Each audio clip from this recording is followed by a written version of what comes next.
Assalamualaikum warahmatullahi wabarakatuh. Balik lagi di Kajian Politik.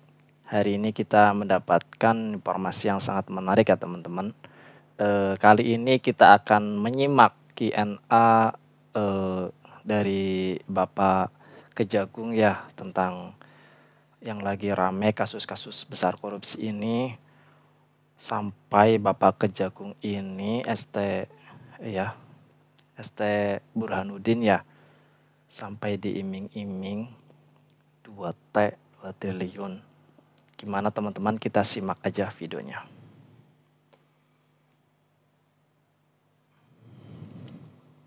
Kalau dari sisi iming-iming Pak, iming-iming terbesar apa yang pernah disampaikan ke Bapak tapi Bapak tolak? Ada, tapi tidak langsung ke saya. Seperti apa itu Pak? Ada yang mau ngasih saya 2T. 2 triliun? Pernah mau dikasih 2 triliun untuk apa Pak itu Pak? Ya supaya perkaranya nggak jadi. Jaksa Agung ungkap perlawanan saat usut kasus mega korupsi. Jaksa Agung ST Burhanuddin mengakui bahwa Kejaksaan Agung, Kejagung, mendapatkan perlawanan saat membongkar kasus-kasus dengan angka kerugian negara yang bernilai fantastis, bahkan menyinggung sejumlah mafia di proyek-proyek pemerintah. Ya, yang pasti sekarang perlawanan-perlawanan sudah banyak, ujar Burhanuddin dalam program Gaspol, Kompas.com Jumat, 14 Maret 2025. Ia mengungkapkan, sejumlah pihak memanipulasi pandangan masyarakat atau memberikan bingkai buruk kepada para penegak hukum semata-mata untuk melemahkan citra aparat. Burhanuddin menilai, semua pihak seharusnya saling mendukung satu sama lain demi memberantas korupsi di Indonesia. Harusnya kan kami disupport lah. Oh ini punya data ini kan enak daripada ngoceh saja gitu dong, kata dia. Burhanuddin berharap, pihak-pihak yang berusaha menjatuhkan citra Kejaksaan Agung bisa segera sadar dan semua pihak bersama-sama menegakkan hukum di Indonesia. Jadi, ayo kita sama-sama sadar diri, kita sama-sama yuk kita tegakkan, kita cintailah negeri ini, ayo berantas korupsi, sama-sama, ujar dia. Diberitakan sebelumnya, Jaksa Agung Muda Pidana Khusus Febri Ardiansyah menyatakan bahwa ada upaya serangan balik terhadap Kejagung setelah Kejagung mengungkap kasus-kasus besar. Hal ini disampaikan Febri merespons pelaporan terhadap dirinya ke Komisi Pemberantasan Korupsi, KPK. Semakin besar perkara yang sedang diungkap, pasti semakin besar serangan baliknya, kata Febri, Selasa, 11 Maret 2025. Laporan itu dibuat oleh Koalisi Sipil Masyarakat Anti Korupsi yang terdiri dari Indonesia Police Watch, IPW, Koalisi Sipil Selamatkan Tambang, KSST, Masyarakat Anti Korupsi Indonesia, MAKI, dan Tim Pembela Demokrasi Indonesia. Mereka menuduh Febri melakukan tindak pidana korupsi dalam penanganan kasus Jiwasraya, perkara suap Ronald Tanur dengan terdakwa Zarof Richard, penyalahgunaan kewenangan tata niaga batubara di Kalimantan Timur. Saya ingin mulai dari pernyataan Ahok, Pak Jaksa Agung. Ahok bilang ternyata saya cuma sekaki. Datanya di Kejaksaan Agung sekepala. Kalau kita pakai rate 1 sampai 10, di angka berapa baru Kejaksaan Agung berani melakukan tindakan? Bukti-bukti sudah kita temukan. Karena kita yang benar bukti awal begitu. Ya. Dan ya sekarang kita sekitar 60% lebih kita sudah berani untuk mengambil tindakan. Ya. Di 60% lebih. Iya. Karena memang kita perlu hati-hati karena saya tahu ya perkara ini pelik dan pasti ada intrik-intrik tertentu. Dan begitu memulai bapak-bapak pasti tahu saya di framing kayak apa. Nah, itu lebih menggentarkan kasusnya atau lebih menggentarkan framingnya? Udah biasa di framing biasa. Jadi ya enggak getar kasusnya sendiri. Kasusnya cukup berat. Dari semua kasus yang pernah Bapak tangani Pak, kan itu semuanya mega korupsi, kasus-kasus besar. Yang paling berat Pak, satu saja. Sampai saat ini sepanjang karir Bapak, kasus apa Pak? Pengungkapannya ya. Paling sulit adalah Jiwasraya dan Asabri. Karena satu langkah itu, ini perputarannya sampai 50. Jadi ya, untuk menyelusurinya itu sangat panjang gitu Mbak. Teman-teman aja karena ya, jaksa itu sampai pagi, sampai tiap hari sampai pagi.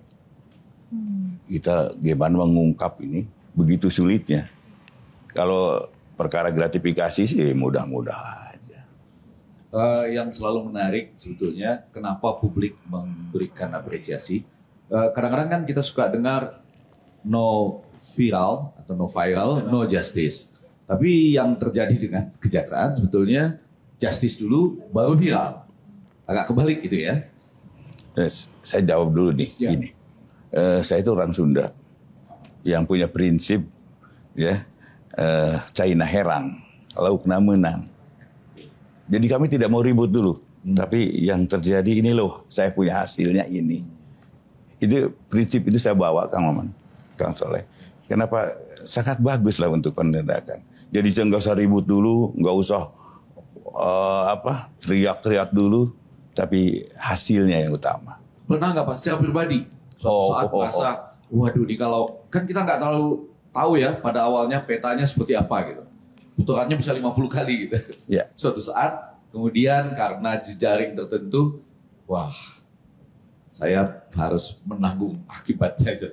Jadi terbentur cadas begitu. Iya ya Pak. Alhamdulillah enggak. Ya. Kalau godaan bukan godaan, tekanan sih selalu ada dan pasti ada.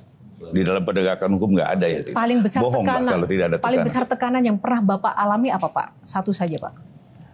Dalam kasus perkara atau apa nih? Dalam sepanjang karir dalam perkara menangani tekanan kasus. kalau itu disuruh hentikan.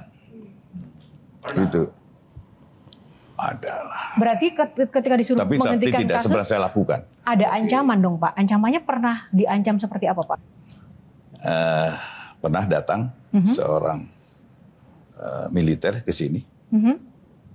Katanya dia, kalau keluarga saya nggak dibebaskan, saya luluh lantahkan Kejaksaan Agung. Saya bilang silahkan aja. Ini gedung punya rakyat, punya negara. Kalau memang silahkan aja.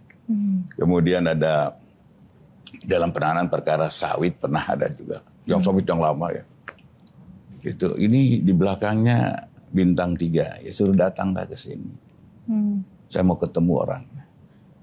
Tapi kan tetap saya sebagai manusia pasti aja ada rasa takut, pasti ada. Bohong kalau nggak ada rasa takut. Saya sebagai manusia pasti ada. Tapi insya Allah saya akan lalui. Saya sudah serahkan diri bahwa saya ini pengabdi dan pengabdian saya yang terakhir. Usia saya juga sudah tua. Itu tadi kalau dari sisi tekanan. Kalau dari sisi iming-iming Pak, iming-iming terbesar apa yang pernah disampaikan ke Bapak tapi Bapak tolak? Ada, tapi tidak langsung ke saya. Seperti apa itu Pak? Ada yang mau ngasih saya 2T. 2 triliun. Pernah mau dikasih 2 triliun untuk apa Pak itu Pak? Ya supaya perkaranya nggak jadi. Apa yang Bapak katakan saat itu? Bagaimana menolaknya? Saya bilang, nggak ada. Ini tetap harus berjalan. Gimana pun juga, ini adalah marwah. Marwah kejaksaan, juga marwah saya secara pribadi. Saya pantang untuk surut. Saya jadi tersentuh tadi Pak dengan ucapan-ucapan Bapak. Tapi saya kalau boleh angkat Pak satu aja yang belakangan ini terjadi. Ada anggapan publik yang menilai bahwa semua kasus yang hari-hari ini naik itu sebetulnya antara dua. Bahwa mau mengganti para pemain korupsinya. Atau yang kedua ingin menyerang lawan saja dalam hal ini. Nah, dalam hal ini kalau boleh mengambil satu contoh adalah misalnya kasusnya Pak Tom Lembong. Bukan kasus tangkap tangan, terbukti impornya paling kecil, ternyata juga tidak menerima keuntungan, tapi dipanggil Pak, dikasuskan. Nah, sedangkan itu tidak terjadi boleh jadi ke menteri lainnya. Kalau boleh Pak ini dijawab agar publik akhirnya terpuaskan logikanya dan untuk menjaga bahwa keadilan adalah keadilan sebagaimana yang Bapak sampaikan tadi, itu sebetulnya bagaimana Pak? Gini Mbak, kalau kasus-kasus itu lihat aja nanti hasil putusannya. Saya tidak akan, insya Allah putusannya. Kan tidak harus ya. Saya tidak terima duit. Kan memperkaya orang lain juga di dalam undang-undangnya begitu. Memperkaya orang lain itu sudah suatu tindak pidana. Tapi saya memang tidak ingin jawab karena ini sedang berjalan. Jadi mohon maaf nanti tunggu aja putusannya. Kalau yang tadi pertanyaan Shirley di awal bahwa kasus-kasus besar ini pertanyaan publik sih Pak, ini antara memang hanya sekedar ingin mengganti posisi pelaku korupsinya saja, pemain lama diganti pemain baru, atau seperti apa sebenarnya? Kalau Pak? kami tidak punya pikiran itu. Tetapi ada fakta, ya. Kemudian kita buka. Itu aja. Soal nanti silahkan aja, saya bukan di urusan saya lagi kalau mau itu pengganti atau ganti. Tetapi kalau itu terjadi lagi akan saya tindak lagi. Bapak seberani ini nih sebetulnya apa sih Pak yang ada di dalam prinsip Bapak dalam menjalankan keadilan ini kayak gimana sih Pak? Gimana pun juga gini Mbak, saya ini selalu tertantang, ya. Bahkan saya kalau ditekan semakin membeku. Artinya kalau saya sudah melangkah, apapun harus saya jalani dengan resiko apapun.